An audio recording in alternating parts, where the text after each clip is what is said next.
Kan kami kirim surat. Jadi ada lebih dari 1.000 orang itu DPR, DPRD sama sekretariat kesekjenan ada. Lalu transaksi yang kami potret itu lebih dari 63.000 transaksi yang dilakukan oleh mereka-mereka itu, dan angka rupiahnya bisa saya sampaikan? Jumlah totalnya angka rupiahnya hampir 25 miliar di masing-masing.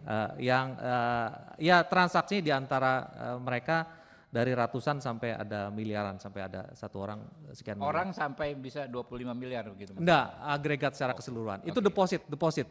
Jadi kalau dilihat dari perputarannya sampai ratusan miliar juga. Pimpinan, saya usul ini pimpinan, karena ini menyangkut juga para wakil rakyat, tadi sudah disampaikan pimpinan, sebaiknya hari ini atau kita putuskan MKD yang memanggil PPATK ke MKD untuk menjelaskan secara terbuka di sana. Terima kasih. Ya, akan saya sampaikan ke pimpinan MKD. Pimpinan, tidak adil rasanya kalau hanya legislatif aja yang disampaikan. Eksekutif, yudikatif juga perlu disampaikan, ya kan? Saya nggak setuju juga kalau hanya legislatif. Bagaimana putaran di sana, di eksekutif, di yudikatif? Jangan-jangan memang sudah merambah ke semua cabang-cabang kekuasaan. Seolah-olah termasuk di PPATK ada nggak tuh Pak, yang main Pak? Di PPATK Alhamdulillah nggak ada. Alhamdulillah nggak ada. Setuju pimpinan, setuju. Saya kira eksekutif Cuma juga. sedikit orangnya, cuma 500 orang. Yudikatif juga. Ya. Ya setuju disampaikan aja Pak. Eksekutif, legislatif. Supaya pimpinan. Izin Ketua. Sebentar.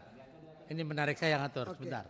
Baik pimpinan, terima kasih Pak JB yang sangat baik sekali. Saya sependapat dengan kawan-kawan pimpinan karena kita mencoba berniat untuk membongkar kemungkinan siapa yang terlibat di dalam judi online ini. Nah, karena Pak Ivan sudah memulai memberikan data-data agregat dari DPRD, baik kabupaten, kota, provinsi sampai DPR RI. Kira-kira begitu ya. Nah, ini sangat bagus sekali karena kita niatnya sama dalam rangka bagaimana judi online yang ada di Republik ini itu tidak ada. Karena dengan adanya kesempatan ini MKD bisa dijadikan dasar, maka di seluruh kabupaten kota DPRD yang ada tentu bisa mencontoh apa yang telah dilakukan nanti di DPR RI. Nah, saya kira langkah awal ini yang diusulkan oleh Bapak Habibur Rahman ini sangat baik sekali Pak Ivan. Nah, selain itu saya juga setuju, konon kabarnya judi online ini sudah dari bawah. Apakah ada di tingkat siswa, kemudian terpelajar yang lainnya, dan seterusnya, dan semua institusi-institusi yang ada. Kenapa? Kalau ada yang terjangkit semuanya, supaya kita dudukkan bareng sama-sama, supaya ada komitmen bersama untuk tidak melakukan itu. Sekali lagi, apakah juga PPTK juga berkoordinasi dengan Kominfo? Ya, Kominfo, karena saya rasa kalau Kominfonya menutup servernya langsung, tidak ada yang bisa main. Menurut pandangan saya, kalau server itu dipakai server yang ada di Indonesia. Hal lain halnya kalau servernya yang tidak melalui Indonesia, itu yang saya tidak paham. Kira-kira seperti itu. Saya setuju Ketua, terima kasih. Ya. Mas Tibi masih ini sampaikan. Ya sedikit aja Ketua. Kita di atas banyak media, saya takutnya ada miss tadi mengenai data yang disampaikan oleh Pak Ivan. Tadi menyebut ada 1.000 anggota legislatif ya. Takutnya mungkin perlu diperjelas lagi dari 1.000 itu yang DPR RI berapa? Karena konteks yang ditanyakan Pak Habib kan mungkin DPR RI Pak Habib ya.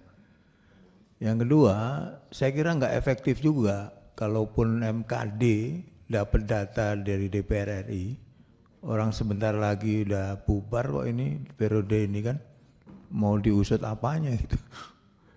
Yang ketiga, saya kira saya setuju dengan Pak Nasir, jadi jangan hanya anggota DPR saja, tapi juga terutama penegak hukum, Pak, menurut saya. Karena penegak hukum itu kan yang melakukan law enforcement-nya, ya kacau kalau penegak hukumnya juga ikut berjudi kan. Ini bagaimana penegakan hukumnya? Karena itu data yang disampaikan seharusnya juga detail untuk profesi yang lain. Dan khusus MKD, saya sebagai anggota Komisi 3, harusnya PPATK yang ketemu MKD. Ya. Data yang diminta oleh Komisi 3 adalah data semuanya itu. Kalau memang yang disampaikan tadi adalah data detail. Jadi Komisi 3 yang bukan anggota MKD juga berhak tahu kalau memang kesimpulan di Komisi 3 ini bahwa data yang tersebut akan disampaikan PPATK. Nah, khusus yang MKD, saya kira MKD bisa meminta PPATK secara tersendiri ya. Tapi kalau Komisi 3 tentu harus semuanya. Sehingga data itu tidak hanya diketahui oleh MKD, tetapi PPATK ini rapat dengan Komisi 3. Saya sebagai anggota Komisi 3, kalau itu dikasih, ya kita juga harus dikasih. Gitu. Terima kasih Pak Ketua. Pimpinan, sebelah kanan pimpinan. Masih ini, kalau boleh. Boleh. Ya, Menarik baik. soalnya. Terima kasih pimpinan. Saya kira substansi yang kita bicarakan hari ini, khususnya tentang judi online dan sudah menjadi isu besar di Republik ini, poinnya Pak Ipan, bahwa dari ruang Komisi 3 ini kita punya komitmen besar untuk menyelesaikan atau mengatasi masalah ini. Karena Anda adalah intelijennya keuangan yang bisa memotret dan menangkap secara presisi siapa-siapa saja. Saya setuju Bung Nasir Jamil dan kawan-kawan. Bikin aja klasternya. Kalau tadi legislatif, kami ini terbuka saja. Kalau memang ada, sebutkan. Nanti tinggal buat klasternya eksekutif. Nah, Anda harus juga proaktif pergi ke BAKN misalnya, atau BSN ya, yang bidang pegawai-pegawai negeri nih misalnya. Aparat penegak hukum, mulai dari kepolisian, kejaksaan, dan seterusnya. Sekolah-sekolah, tokoh-tokoh masyarakat atau ormas-ormas, dan banyak lagi. Yang mau kita potret adalah ternyata ini sudah masif dan sudah menyebar di semua lini. Dan karena itu negara harus mengambil sikap. Mengatakan lagi langsung, judi online kita sudah darurat judi online gitu. Nah kalau sudah darurat itu artinya sudah di UGD. Nah kalau sudah di UGD harus ambil tindakan cepat ketimbang mengambil tindakan lain. Saya kira soal judi online ini tidak lagi untuk didiskusi, tapi dieksekusi. Dan Anda berada di terdepan. Saya setuju pimpinan tadi, ruangan ini menjadi energi kita bersama, sama-sama untuk memerangi judi online ini. Terima kasih pimpinan. Pak Ipan, silakan Pak Ipan. Iya, izin. Untuk klaster secara kelembagaan kami serahkan secara terpisah. Jadi seperti kemarin sudah kami serahkan ke beberapa pimpinan lembaga. Nanti siang kami ke Pak Menkominfo khusus untuk bicara pegawai Kemenkominfo. Nah sekarang Pak Supriyansa, ini bukan saya memulai tapi saya merespon pertanyaan itu. Jadi nanti media juga jangan salah menanggapi. Ini saya menjawab Pak. Ya. Jadi memang yang dipotret di PPATK sekian ribu orang itu adalah anggota DPR RI di sini. Lalu kemudian DPRD dan sekretariat Setjen sini dan beberapa sekretariat di DPRD seperti itu. Itu angkanya masif.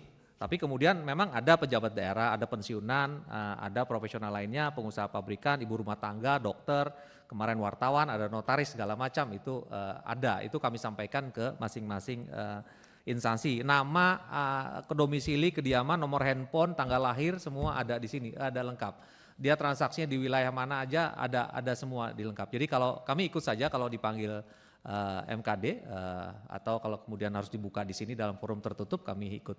Tapi kalau pertanyaannya apakah ada? Izin pimpinan. Ya, karena ini terkait menyangkut masalah dokumen ya. dan kebetulan PPATK ini adalah mitra Komisi 3, saya kira tidak ada salahnya ketika dokumen itu diserahkan kepada pimpinan Komisi 3, lalu kemudian pimpinan Komisi 3 menindaklanjuti ke MKD. Mekanismenya seperti itu. Kan ini antar AKD. Ya kan begitu. Enggak gitu Pak, enggak gitu Pak. Jadi iya, Saya sikapi Pak, enggak bisa begitu Pak. Jadi MKD itu bisa minta data kemanapun. Iya, iya. Enggak harus lewat Komisi 3 Pak. iya bisa saja langsung ke tapi paling tidak ini kan dalam ruang rapat Komisi 3. Maksud saya ini diserahkan, ya terserah dari unsur pimpinan. Apakah diserahkan ke pimpinan Komisi 3, kemudian pimpinan Komisi 3 menindaklanjuti ke AKD lain. Pak Irfan, Makasih. Pak Irfan, kita sepakat biar suratnya ke Komisi 3 dulu atau Komisi 3 menyerahkan ke MKD. Sebentar, Pak Pak Irfan, Ketua, nanti izin Pak Ketua. Saya dulu Pak Ketua, izin. Pimpinan. Saya sesuai dengan Pak Habib tadi yang saya sampaikan. Jadi yang MKD silakan aja MKD. Tapi Komisi 3 itu harus diberi data yang sama. Karena PPATK ini mitranya Komisi 3 Pak. Bahwa MKD berhak memanggil siapapun silahkan. Data PPATK boleh diserahkan ke MKD kalau MKD memang membutuhkan. Tapi Komisi 3 harus dapat data yang sama.